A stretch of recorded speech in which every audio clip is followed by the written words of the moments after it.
ನಾವೆಲ್ಲರೂ ಜೀವನದಲ್ಲಿ ಆ, ಯಾವ್ದಾದ್ರೂ ಒಂದು ಹೊಸ ಎಲೆಕ್ಟ್ರಾನಿಕ್ ಉಪಕರಣ ತಗೊಂಡಿರ್ತೀವಿ ಅಲ್ವಾ?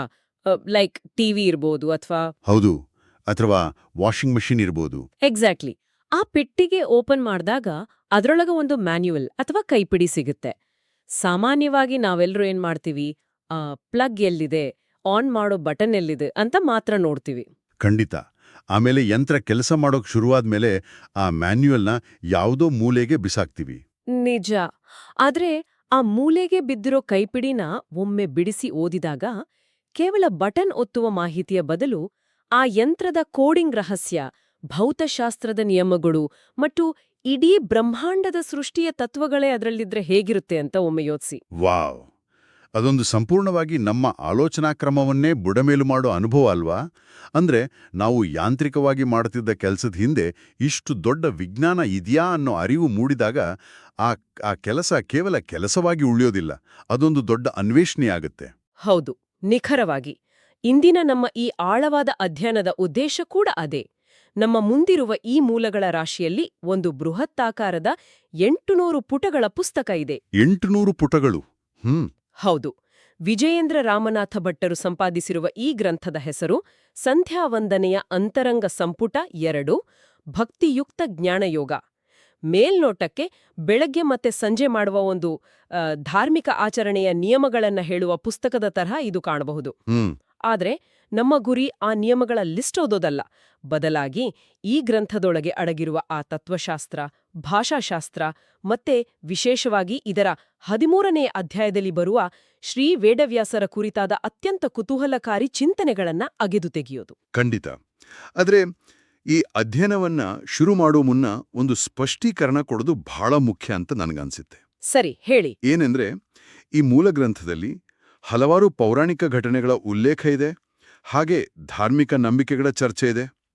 ನಾವು ಇಲ್ಲಿ ಯಾವುದೇ ಒಂದು ನಿರ್ದಿಷ್ಟ ಸಿದ್ಧಾಂತವನ್ನ, ಲೈಕ್ ಇದು ಎಡಪಂಥ ಅಥವಾ ಬಲಪಂಥ ಅಂತ ಎತ್ತಿ ಹಿಡಿತಾ ಇಲ್ಲ. ಹೌದು, ನಾವು ಯಾವುದೇ ಕಡೆ ವಾಲ್ತಾ ಇಲ್ಲ. ಎಕ್ಸಾಕ್ಟ್ಲಿ. ಅಥವಾ ಇದು ಹೀಗೆ ನಡೆದಿತ್ತು ಅಂತ ನಾವೇನೂ ತೀರ್ಪು ಕೊಡ್ತಾ ಇಲ್ಲ.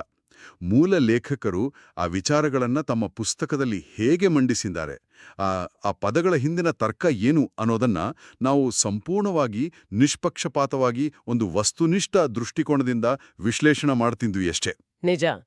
ಇದು ನಂಬಿಕೆಯ ಮೇಲಿನ ಚರ್ಚೆಯಲ್ಲ, ಬದಲಾಗಿ ಜ್ಞಾನದ ಮತ್ತು ಪ್ರಾಚೀನರ ಆಲೋಚನಾ ಲಹರಿಯ ಕುರಿತಾದ ಒಂದು ಆಬ್ಜೆಕ್ಟಿವ್ ಅಧ್ಯಯನ. ಕರೆಕ್ಟ್. ಹಾಗಾದ್ರೆ ಈ 800 ಪುಟಗಳ ಬೃಹತ್ ಗ್ರಂಥದ ಮೂಲತತ್ವ ಅರ್ಥ ಮಾಡಿಕೊಳ್ಳೋದ್ರಿಂದನೇ ಶುರು ಮಾಡೋಣ ಅಲ್ವಾ? ಶುರು ಮಾಡೋಣ. ಈ ಪುಸ್ತಕದ ಆರಂಭದಲ್ಲಿಯೇ ಶ್ರೀಮದ್ ವಿದ್ಯಾಧೀಶ ತೀರ್ಥ ಶ್ರೀಪಾದ ಒಡೆಯರ್ ಸ್ವಾಮಿಗಳು ತಮ್ಮ ಅನುಗ್ರಹ ಸಂದೇಶದಲ್ಲಿ ಒಂದು ಅದ್ಭುತವಾದ ರೂಪಕವನ್ನ, ಅಂದ್ರೆ ಮೆಟಫರನ್ನ ಬಳಸಿದ್ದಾರೆ. ಅವರು ಇಡೀ ಬ್ರಾಹ್ಮಣ್ಯ ಅಥವಾ ಈ ಧಾರ್ಮಿಕ ಜೀವನ ಕ್ರಮವನ್ನ ಒಂದು ದೊಡ್ಡ ವೃಕ್ಷಕ್ಕೆ ಹೋಲಿಸ್ತಾರೆ. ಹೌದು. ಆ ವೃಕ್ಷದ ರೂಪಕ ಈ ಇಡೀ ಪುಸ್ತಕದ ಅಡಿಪಾಯವನ್ನೇ ವಿವರಿಸುತ್ತೆ ಅಂತ ಹೇಳ್ಬೋದು. ಲೇಖಕರು ಪ್ರಸ್ತುತಪಡಿಸಿರುವ ಸಂದೇಶದ ಪ್ರಕಾರ ವೇದಗಳು ಆ ಮರದ ವಿಶಾಲವಾದ ಶಾಖೆಗಳಿದ್ದಂತೆ. Okay, branches. ಹೌದು. ಮತ್ತೆ ಮನುಷ್ಯರು ದಿನನಿತ್ಯ ಮಾಡೋ ಧರ್ಮ ಕಾರ್ಯಗಳು, ಕರ್ಮಗಳು ಆ ಮರದ ಎಲೆಗಳಿದ್ದಂತೆ. ಆದ್ರೆ ಸಂಧ್ಯಾವಂದನೆ ಆಚರಣೆ ಇದೆಯಲ್ಲ, ಅದು ಆ ಇಡೀ ಮರದ ಮೂಲ ಬೇರು. ಬೇರು ಅನ್ನಿ ರೂಟ್. ಹೌದು. ಬೇರು ಗಟ್ಟಿಯಾಗಿದ್ರೆ ಮಾತ್ರ ತಾನೇ ಮರ ನಿಲ್ಲೋಕೆ ಸಾಧ್ಯ. ಆ ಅರ್ಥದಲ್ಲಿ ಅವರು ಹೇಳ್ತಾರೆ. ಒಂದ್ ನಿಮಿಷ ತಡೆಯಿರಿ, ಇದನ್ನ ಸ್ವಲ್ಪ ಬೇರೆ ರೀತಿಯಲ್ಲಿ ಅರ್ಥ ಮಾಡ್ಕೊಳ್ಳೋಣ. ನಾವೆಲ್ಲರೂ ಟೆಕ್ನಾಲಜಿ ಬಳಸೋರು. ಹಾಗಾಗಿ ಸಂಧ್ಯಾವಂದನೆ ಅನ್ನೋದನ್ನ ನಮ್ಮ ದೈನಂದಿನ ಬದುಕಿನ ಆಪರೇಟಿಂಗ್ ಸಿಸ್ಟಮ್ ಅಥವಾ OS ಅಂತ ಅನ್ಕೊಂಡ್ರೆ. Okay, interesting. ವೇದಗಳು ಮತ್ತೆ ಕರ್ಮಗಳು ಆ OS ಮೇಲೆ ರನ್ ಆಗುವ ಅಪ್ಲಿಕೇಶನ್ಗಳಿದ್ದಂತೆ, ಸರಿತಾನೆ? ಹೌದು, ಪರ್ಫೆಕ್ಟ್. ಹಾಗೆ ನೋಡಿದ್ರೆ ಈ 800 ಪುಟಗಳ ಪುಸ್ತಕ ಆ ಆಪರೇಟಿಂಗ್ ಸಿಸ್ಟಮ್ನ ಡೆವಲಪರ್ ಮ್ಯಾನ್ಯುಯಲ್ ಇದ್ದಂತೆ. ಅಂದ್ರೆ ಕೇವಲ ಒಬ್ಬ ಯೂಸರ್ ಆಗಿ ಪಾಸ್ವರ್ಡ್ ಹೊಡೆದು ಲಾಗಿನ್ ಆಗೋದಷ್ಟೇ ಅಲ್ಲ, ಆ ಸಾಫ್ಟ್ವೇರ್ ಹಿಂದಿರೋ ಜ್ಞಾನಯೋಗವನ್ನ, ಆ ಸೋರ್ಸ್ ಕೋಡನ್ನ ಅರ್ಥ ಮಾಡ್ಕೊಳ್ಳೋ ಪ್ರಯತ್ನ ಇದು. ವಾವ್! ಆ ಹೋಲಿಕೆ ಬಹಳ ಸಮಂಜಸವಾಗಿದೆ. ಯಾಕಂದ್ರೆ ಮರದ ಬೇರುಗಳು ಅಥವಾ ಸಾಫ್ಟ್ವೇರ್ನ ಸೋರ್ಸ್ ಕೋಡ್ಗಳು ಕಣ್ಣಿಗೆ ಕಾಣೋದಿಲ್ಲ. ಹೌದು, ಕಾಣಲ್ಲ. ನಾವು ಹೊರಗಿನ ಎಲೆಗಳನ್ನ ನೋಡಿ ಅಥವಾ ಆಚರಣೆಗಳನ್ನ ನೋಡಿ ಆಕರ್ಷಿತರಾಗ್ತೀವಿ, ಅಥವಾ ಕೆಲವೊಮ್ಮೆ ಗೊಂದಲಕ್ಕೂ ಈಡಾಗ್ತೀವಿ. ಆದರೆ ಆ ಇಡೀ ವ್ಯವಸ್ಥೆಯನ್ನ ಜೀವಂತವಾಗಿಟ್ಟಿರೋದು ಆ ಕಣ್ಣಿಗೆ ಕಾಣದ ಬೇರಲ್ವಾ? ನಿಜ. ಈ ಗ್ರಂಥ ಆ ಬೇರಿನ ಆಳಕ್ಕಿಳಿಯುತ್ತೆ. ಇಲ್ಲಿನ್ನೊಂದು ಅಷ್ಟೇ ಮುಖ್ಯವಾದ ವಿಚಾರ ಇದೆ. ಕೇಳುಗರು ಗಮನಿಸಬೇಕು. ಲೇಖಕರು ಇಷ್ಟು ದೊಡ್ಡ ಗ್ರಂಥನ ಸುಮ್ಮನೆ ಬರೆದಿಲ್ಲ. ಮತ್ತೆ ಅವರಿದನ್ನ ತಮ್ಮ ತಂದೆಯವರಾದ ವೇದಮೂರ್ತಿ ರಾಮನಾಥ ಅಪ್ಪಯ್ಯ ಭಟ್ರಿಗೆ ಅರ್ಪಣೆ ಮಾಡಿದ್ದಾರೆ. ಓಹೋ ಹೌದು. ಆ ಸಮರ್ಪಣಾ ಪುಟದ ವಿವರಗಳನ್ನ ಓದಿದಾಗ ನನಗಂತೂ ಆಶ್ಚರ್ಯ ಆಯಿತು. ಅವರ ತಂದೆಯವರು ತಮ್ಮ 14ನೆಯ ವಯಸ್ಸಿನಿಂದ ಸತತ 5 ದಶಕಗಳ ಕಾಲ ಅಂದ್ರೆ 50 ವರ್ಷಗಳ ಕಾಲ ಶ್ರೀ ವೀರಮಾರುತಿ ದೇವಸ್ಥಾನದಲ್ಲಿ ಅರ್ಚಕರಾಗಿ ಸೇವೆ ಸಲ್ಲಿಸಿದ್ರು ಅನ್ನೋ ಒಂದು ಉಲ್ಲೇಖ ಇದೆ. ಹೌದು, 50 ವರ್ಷ. 14 ವರ್ಷ ಅಂದ್ರೆ ಅದು ಆಟ ಆಡೋ ವಯಸ್ಸು. ಆಗ ಶುರು ಮಾಡಿ 50 ವರ್ಷಗಳ ಕಾಲ ನಿರಂತರವಾಗಿ ಒಂದೇ ಕಡೆ ಸೇವೆ ಮಾಡೋದು ಅಂದ್ರೆ ಅದು ಸಾಮಾನ್ಯ ವಿಷಯ ಅಲ್ಲ. ಖಂಡಿತ ಅಲ್ಲ. ಇದು ಕೇವಲ ಉದ್ಯೋಗ ಅಲ್ವಲ್ವಾ? ಇದನ್ನ ನಾವು ಹೇಗ್ ನೋಡ್ಬೇಕು? ಅದೇ ನೋಡಿ, ಲೇಖಕರು ಸಮರ್ಪಣಾ ಭಾವನ ಉಲ್ಲೇಖ ಮಾಡಿರೋದ್ರ ಹಿಂದಿನ ಉದ್ದೇಶ ಕೂಡ ಅದೇ. 50 ವರ್ಷಗಳ ಕಾಲ ಒಂದೇ ಪ್ರಕ್ರಿಯೆಯನ್ನ, ಒಂದೇ ಆಚರಣೆಯನ್ನ ಅಷ್ಟು ಶ್ರದ್ಧೆಯಿಂದ ಮಾಡೋದು ಅಂದ್ರೆ ಅದು ತಪಸ್ಸಾಗಿ ಬದಲಾಗತ್ತೆ. ಆ ತಂದೆಯವರ ಏಕಾಗ್ರತೆ ಮತ್ತೆ ಶ್ರದ್ಧೆ ಲೇಖಕರಿಗೆ ಇಷ್ಟು ದೊಡ್ಡ, ನೀವು ಹೇಳಿದ್ರಲ್ಲ, ಡೆವಲಪರ್ ಮ್ಯಾನ್ಯುಯಲ್, ಅದನ್ನ ಬರೆಯೋಕೆ ಸ್ಫೂರ್ತಿಯಾಗಿರಬಹುದು. ಆ ನಿರಂತರತೆ ಕರ್ಮವನ್ನ ಜ್ಞಾನವನ್ನಾಗಿ ಪರಿವರ್ತನೆ ಮಾಡುವ ಸಾಧನ ಅಂತ ಈ ಗ್ರಂಥ ಪರೋಕ್ಷವಾಗಿ ಹೇಳ್ತಾ ಇದೆ. ರೈಟ್. ಹಾಗಾದ್ರೆ ಆ ಜ್ಞಾನದ ಹುಡುಕಾಟ ನಮ್ಮನ್ನ ಎಲ್ಲಿಗೆ ಕರೆದುಕೊಂಡು ಹೋಗುತ್ತೆ? ಅದೇ ಕುತೂಹಲ. ಇಲ್ಲಿಂದಲೇ ನಾವು ಈ ಗ್ರಂಥದ 13ನೆಯ ಅಧ್ಯಾಯದ ಕಡೆಗೆ ನಮ್ಮ ಗಮನ ಹರಿಸಬೇಕು. ಇಲ್ಲಿ ಆಚರಣೆಗಳ ವಿವರಣೆ ನಿಂತು ಒಂದು ಹೊಸ ಆಯಾಮ ಅಂದ್ರೆ ಡೈಮೆನ್ಷನ್ ತೆರೆದುಕೊಳ್ಳುತ್ತೆ. ನಾವು ಆಗ್ಲೇ ಆಪರೇಟಿಂಗ್ ಸಿಸ್ಟಮ್ನ ಕೋಡ್ ಬಗ್ಗೆ ಮಾತಾಡಿದ್ವಲ್ಲ, ಆ ಕೋಡ್ನ ಮೂಲ ಶಿಲ್ಪಿ ಯಾರೋ ಅನ್ನೋ ಪ್ರಶ್ನೆ ಇಲ್ಲಿ ಬರುತ್ತೆ. ಹೌದು. ಗಾಯತ್ರಿ ಮಂತ್ರ ಜಪಿಸುವಾಗ ಭಗವಂತನ ಬೇರೆ ಬೇರೆ ರೂಪಗಳನ್ನ ಧ್ಯಾನಿಸ್ಬೇಕು, ಅದರಿಂದ ಮಂತ್ರದ ಶಕ್ತಿ ಹೆಚ್ಚಾಗತ್ತೆ ಅಂತ ಈ ಗ್ರಂಥ ಹೇಳುತ್ತೆ ಅಲ್ವಾ? ಆ ರೂಪಗಳಲ್ಲಿ ಜ್ಞಾನ ಕಾರ್ಯಕ್ಕಾಗಿ ಇರುವ ಅತ್ಯಂತ ಪ್ರಮುಖ ಅವತಾರವೇ ವೇದವ್ಯಾಸ. ಹೌದು. ಇಲ್ಲಿಂದ ಲೇಖಕರು ಭಾಷಾಶಾಸ್ತ್ರದ ಅಂದ್ರೆ ಎಟಿಮಾಲಜಿಯ ಒಂದು ಅತ್ಯದ್ಭುತವಾದ ವಿಶ್ಲೇಷಣೆಯನ್ನ ಕೊಡ್ತಾರೆ. ಏನ್ ಗೊತ್ತಾ, ನಮಗೆಲ್ಲರಿಗೂ ವ್ಯಾಸ ಅಂದ್ರೆ ಮಹಾಭಾರತ ವರದ ಒಬ್ಬ ಋಷಿ ಅಥವಾ ಒಬ್ಬ ಕಥೆಗಾರ ಅನ್ನೋ ಪರಿಚಯ ಮಾತ್ರ ಇದೆ. ಹೌದು, ನಾವೆಲ್ಲರೂ ಹಾಗೆ ಅಂದುಕೊಂಡಿರೋದು. ಆದರೆ ಈ ಗ್ರಂಥದಲ್ಲಿ ವ್ಯಾಸ ಅನ್ನೋ ಪದವನ್ನ ಬಿಡಿಸಿ ವಿವರಿಸಿರೋ ರೀತಿ ನಿಜಕ್ಕೂ ಅಚ್ಚರಿ ಮೂಡಿಸುತ್ತೆ. ಹೇಗೆ? ವ್ಯಾಸ ಅನ್ನೋ ಪದದಲ್ಲಿ 2 ಭಾಗಗಳಿವೆ. ವ್ಯಾ ಅಂದ್ರೆ ವಿಶಿಷ್ಟರಾಗಿರುವುದು ಅಥವಾ ಎಲ್ಲರಿಗಿಂತ ಭಿನ್ನವಾದ ಉನ್ನತವಾದ ಗುಣಗಳನ್ನ ಹೊಂದಿರುವುದು ಅಂತ. ಓಕೆ, ವ್ಯಾ ಅಂದ್ರೆ ಉನ್ನತ ಗುಣಗಳು. ಆದ್ರೆ ಆ 2ನೇ ಭಾಗ ಇದೆಯಲ್ಲ, ಅದು ನನಗೆ ಸ್ವಲ್ಪ ಗೊಂದಲ ಮೂಡಿಸ್ತಾ ಇದೆ. ಯಾವುದು? ಸ ಅಥವಾ ಆಸ ಅನ್ನೋ ಭಾಗನ? ಹೌದು. ಗ್ರಂಥದ ಪ್ರಕಾರ ಸ ಅಥವಾ ಆಸ ಅಂದ್ರೆ ಅದರ ಅರ್ಥ ಎಲ್ಲೆಡೆಯೂ ವ್ಯಾಪಿಸಿರುವುದು, ದಿಕ್ಕುಗಳಲ್ಲೂ ವ್ಯಾಪಿಸಿರೋದು. ಇದನ್ನೇ ಅವರು ದೇಶತಃ ವ್ಯಾಪ್ತಿ ಅಂತ ಕರೀತಾರೆ. ಆದ್ರೆ ಇದು ಹೇಗೆ ಸಾಧ್ಯ? ಅಂದ್ರೆ ನಿಮ್ಮ ಪ್ರಶ್ನೆ ಏನು ಅಂತ ನನಗೆ ಅರ್ಥ ಆಯ್ತು. ಒಬ್ಬ ಐತಿಹಾಸಿಕ ವ್ಯಕ್ತಿ, ಒಬ್ಬ ಲೇಖಕ ಎಲ್ಲ ಕಡೆ ಹೇಗೆ ವ್ಯಾಪಿಸಿರಲು ಸಾಧ್ಯ? ಹೆಸರುಗಳು ಅಂದ್ರೆ ಕೇವಲ ಒಬ್ಬ ವ್ಯಕ್ತಿನ ಗುರುತಿಸೋಕೆ ಇಡೋ ಟ್ಯಾಗ್ ಅಷ್ಟೇ ತಾನೆ? ಇದು ಬಹಳ ಮುಖ್ಯವಾದ ಪ್ರಶ್ನೆ. ಲೇಖಕರು ಇಲ್ಲಿ ಮಂಡಿಸ್ತಿರುವ ವಾದ ಏನಂದ್ರೆ, ಪ್ರಾಚೀನ ಕಾಲದಲ್ಲಿ ಹೆಸರುಗಳು ಕೇವಲ ಗುರುತಿನ ಚೀಟಿಗಳು ಆಗಿರ್ಲಿಲ್ಲ. ಅಂದ್ರೆ ಐಡಿ ಕಾರ್ಡ್ ಥರ ಅಲ್ಲ. ಹೌದು, ಅಲ್ಲ. ಅವು ಒಂದು ತತ್ವದ, ಒಂದು ಶಕ್ತಿಯ ಆಯಾಮಗಳನ್ನ ಅಳೆಯುವ ಸೂತ್ರಗಳಾಗಿದ್ವು. ನೀವು ಕೇಳಿದ್ರಲ್ಲ, ಒಬ್ಬ ವ್ಯಕ್ತಿ ಹೇಗೆ ಎಲ್ಲೆಡೆ ವ್ಯಾಪಿಲ್ಲು ಸಾಧ್ಯ ಅಂತ? ಹೌದು. ಗ್ರಂಥದ ಪ್ರಕಾರ ವ್ಯಾಸ ಅನ್ನೋದು ಕೇವಲ ಭೌತಿಕ ದೇಹದ ಹೆಸರಲ್ಲ, ಅದೊಂದು ಜ್ಞಾನದ ಸ್ವರೂಪ. ಇದನ್ನ ಅರ್ಥ ಮಾಡ್ಕೊಳ್ಳೋಕೆ ನಾವು ಒಂದು ಆಧುನಿಕ ರೂಪಕವನ್ನ ಬಳಸ್ಬೋದು. ಯಾವ ರೀತಿ? ಉದಾಹರಣೆಗೆ ಗುರುತ್ವಾಕರ್ಷಣೆ ಅಂದ್ರೆ ಗ್ರಾವಿಟಿ ಅಥವಾ ವೈಫೈ ಸಿಗ್ನಲ್ ಅನ್ನು ತೆಗೆದುಕೊಳ್ಳಿ. ಅದು ಒಂದು ನಿರ್ದಿಷ್ಟ ಜಾಗದಲ್ಲಿ ಕೂತಿರುವ ವಸ್ತು ಅಲ್ಲ. ಹೌದು, ಅದು ಕಣ್ಣಿಗೆ ಕಾಣಲ್ಲ. ಅದು ಎಲ್ಲಾ ದಿಕ್ಕುಗಳಲ್ಲೂ ವ್ಯಾಪಿಸಿರುವ ಒಂದು ಕ್ಷೇತ್ರ ಅಂದ್ರೆ ಫೀಲ್ಡ್. ಹಾಗೆಯೇ ಜ್ಞಾನ ಅನ್ನೋದು ಎಲ್ಲೆಡೆಯೂ ವ್ಯಾಪಿಸಿರುವ ಒಂದು ಶಕ್ತಿ ಕ್ಷೇತ್ರ. ಆ ಜ್ಞಾನದ ಸಾಕಾರ ರೂಪವೇ ವ್ಯಾಸ ಅಂತ ಗ್ರಂಥ ವಿವರಿಸುತ್ತೆ. ಓ, ಈಗ ಅರ್ಥ ಆಗ್ತಿದೆ.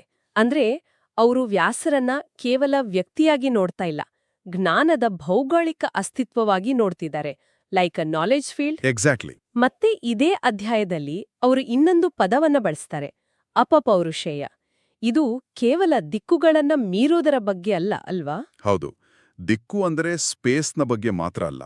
ಅಪೌರುಷೇಯ ಅಂದರೆ ಯಾವುದೇ ಮನುಷ್ಯನಿಂದ ಅಥವಾ ಪುರುಷನಿಂದ ಸೃಷ್ಟಿಯಾಗದಿರೋದು ಅಂತ. ಓಕೆ. ಮನುಷ್ಯನಿಗೆ ಹುಟ್ಟು, ಸಾವು ಮತ್ತೆ ಕಾಲದ ಮಿತಿಗಳಿರ್ತವೆ. ಹೌದು. ಆದರೆ ಅಪೌರುಷೇಯ ಅನ್ನೋದು ಆ ಕಾಲದ ಮಿತಿಗಳನ್ನ ಮೀರಿದ್ದು. ಅಂದ್ರೆ ಟೈಮ್ ಲಿಮಿಟ್ ಇಲ್ಲ ಅಂತ. ಹೌದು. ವೇದವ್ಯಾಸರು ಕೇವಲ ದೇಶತಃ ವ್ಯಾಪ್ತಿ ಅಂದ್ರೆ ಸ್ಪೇಸ್ನಲ್ಲಿ ವ್ಯಾಪಿಸುವುದು ಮಾತ್ರವಲ್ಲ, ಅವರು ಕಾಲತಃ ವ್ಯಾಪ್ತಿಯನ್ನು ಹೊಂದಿದ್ದಾರೆ.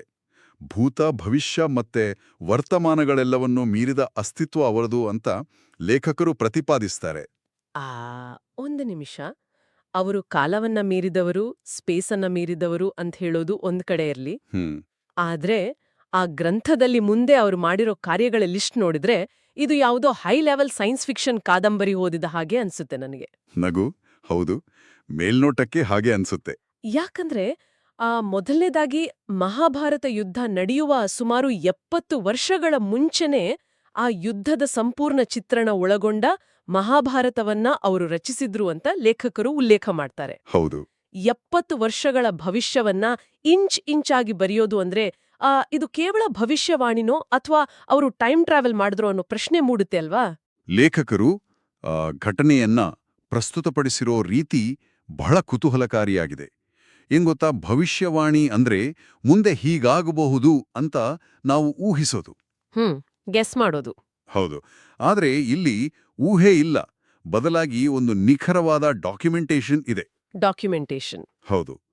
ಕಾಲದ ಮಿತಿಗಳನ್ನ ಮೀರಿದ ಪ್ರಜ್ಞೆಗೆ ಅಂದ್ರೆ ಆ ಕಾನ್ಷಿಯಸ್ನೆಸ್ಗೆ ಸಮಯ ಅನ್ನೋದು ನಾವು ನೋಡುವಂತೆ ಒಂದು ಸರಳ ರೇಖೆ ಅಥವಾ ಸ್ಟ್ರೇಟ್ ಲೈನ್ ಅಲ್ಲ. ಓಕೆ. ಅದೊಂದು ವಿಶಾಲವಾದ ಕ್ಯಾನ್ವಾಸ್.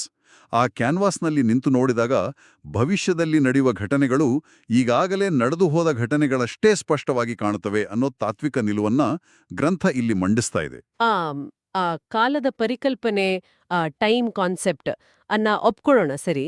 ಆದ್ರೆ ಅದೇ ಗ್ರಂಥದಲ್ಲಿ ಬರುವ ಇನ್ನೊಂದು ವಿವರಣೆ ನನ್ನನ್ನ ನಿಜಕ್ಕೂ ಬೆರಗುಗೊಳಿಸ್ತು, ಜೊತೆಗೆ ಅಷ್ಟೇ ಪ್ರಶ್ನೆಗಳನ್ನ ಹುಟ್ಟುಹಾಕ್ತು. ಯಾವುದದು? ಅದೇ ಕೌರವರ ಜನನದ ಕಥೆ. ಓ ಹೌದೌದು. ವ್ಯಾಸರು 101 ಮಡಿಕೆಗಳಲ್ಲಿ ಮಾಂಸದ ತುಂಡುಗಳನ್ನ ಇರಿಸುವ ಮೂಲಕ ಕೌರವರನ್ನ ಸೃಷ್ಟಿಸಿದ್ರು ಅಂತ ಆ ಪುಸ್ತಕದಲ್ಲಿ ಬರೆಯಲಾಗಿದೆ.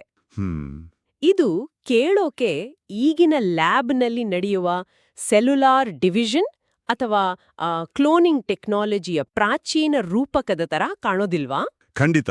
ಅಂದ್ರೆ ಒಬ್ಬ ಮುನಿ ಮಾಂಸದ ತುಂಡಿನಿಂದ 100 ಜನರನ್ನ ಸೃಷ್ಟಿಸೋದು ಅಂದ್ರೆ ಇದು ಸಾಮಾನ್ಯ ಪೌರಾಣಿಕ ಕಥೆ ತರಹ ಕಾಣೋದಿಲ್ಲ. ಇದೊಂದು ಕ್ಲಿನಿಕಲ್ ಪ್ರೊಸೀಜರ್ನಂತೆ ಕಾಣುತ್ತೆ ಅಲ್ವಾ? ಖಂಡಿತ. ನೀವು ಸರಿಯಾದ ಪಾಯಿಂಟನ್ನೇ ಹಿಡಿದಿದ್ದೀರಿ.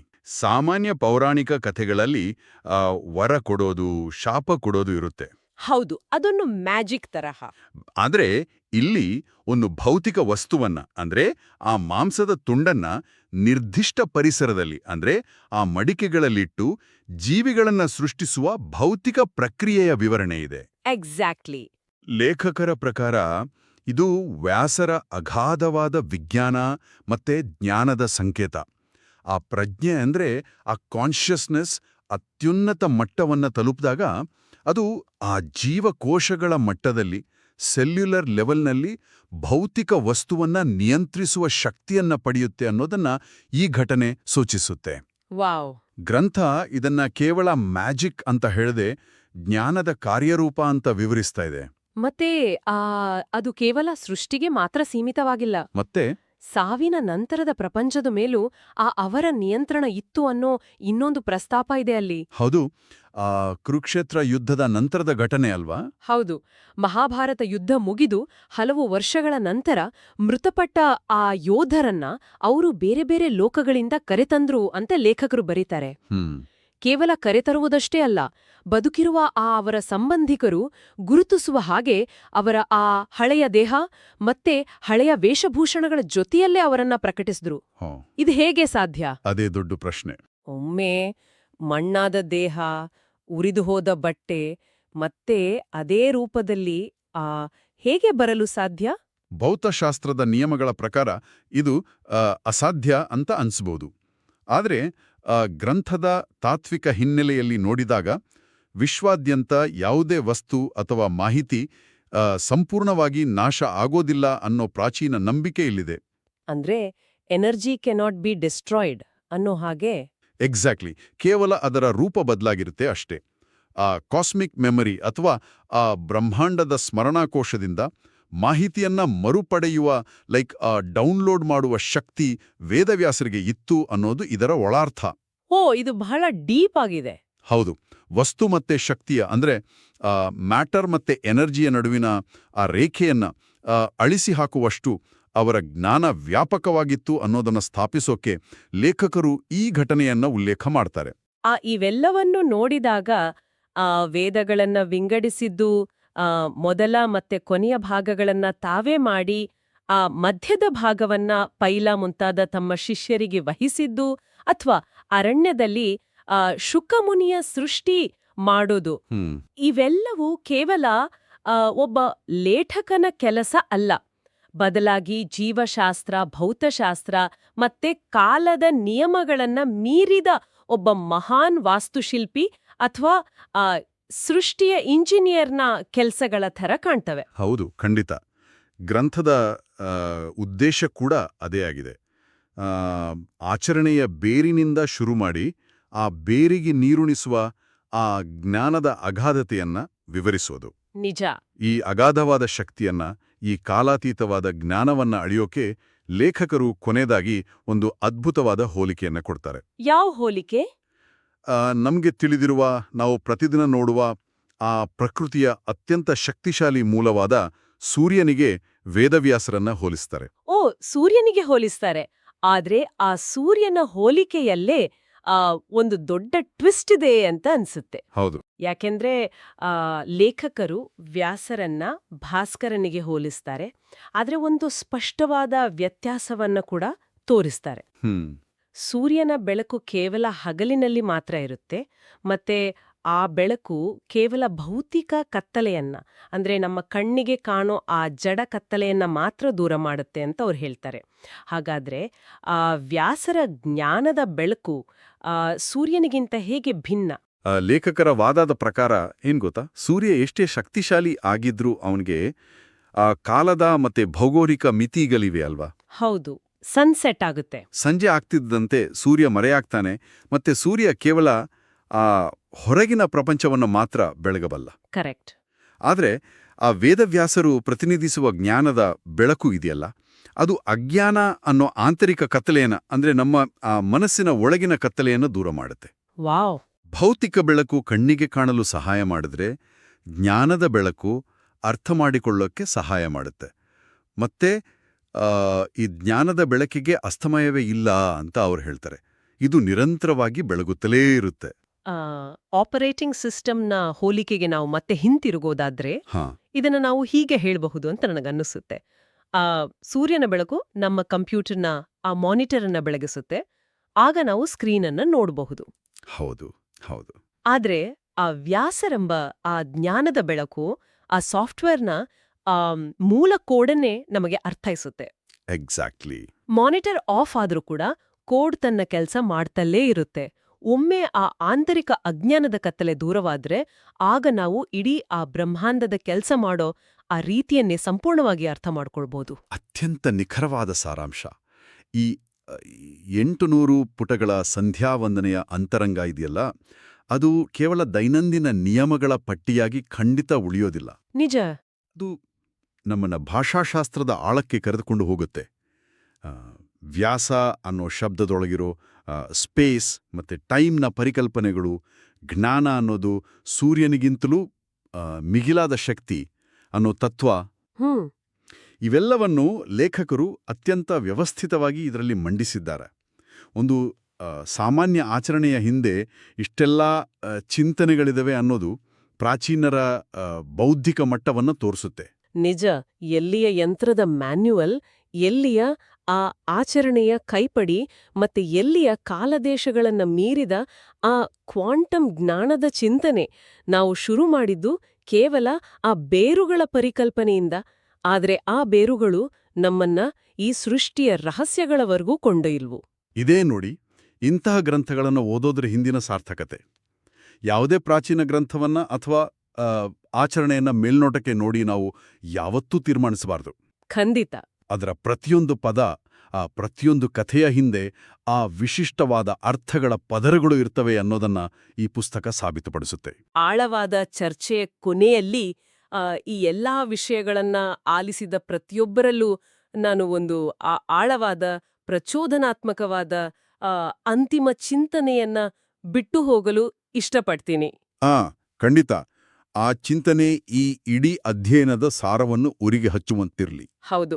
ಒಮ್ಮೆ ಯೋಚಿಸಿ ನೋಡಿ, ಈ ಪ್ರಾಚೀನ ಗ್ರಂಥಗಳಲ್ಲಿ 70 ವರ್ಷಗಳ ಭವಿಷ್ಯವನ್ನ ಅತ್ಯಂತ ನಿಖರವಾಗಿ ನೋಡುವುದು, ಅಥವಾ 100 ಮಡಿಕೆಗಳಲ್ಲಿಟ್ಟ ಮಾಂಸದ ತುಂಡುಗಳಿಂದ ನೂರಾರು ಜೀವಗಳನ್ನ ಸೃಷ್ಟಿಸುವ ಕಥೆಗಳನ್ನ ನಾವು ಕೇಳಿದಾಗ ನಾವು ಇವುಗಳನ್ನ ಕೇವಲ ಪೌರಾಣಿಕ ಮ್ಯಾಜಿಕ್ ಅಥವಾ ಕಟ್ಟುಕಥೆಗಳು ಅಂತ ಸುಲಭವಾಗಿ ತಳ್ಳಿ ಹಾಕಬೇಕಾ?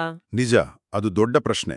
ಅಥವಾ ಮಾನವನ ಪ್ರಜ್ಞೆ, ಮನೋವಿಜ್ಞಾನ ಮತ್ತೆ ಅತೀಂದ್ರಿಯ ವಿಜ್ಞಾನದ ಅಗಾಧವಾದ ಸಾಧ್ಯತೆಗಳನ್ನ ವಿವರಿಸೋಕೆ, ಭವಿಷ್ಯದ ಪೀಳಿಗೆಗೆ ಅರ್ಥವಾಗುವ ಹಾಗೆ ನಮ್ಮ ಪೂರ್ವಜರು ಬಳಸಿದ ಅತ್ಯುನ್ನತ ಮಟ್ಟದ ರೂಪಕಗಳೇ ಅಥವಾ ಮೆಟಫರ್ಗಳೇ ಇವು?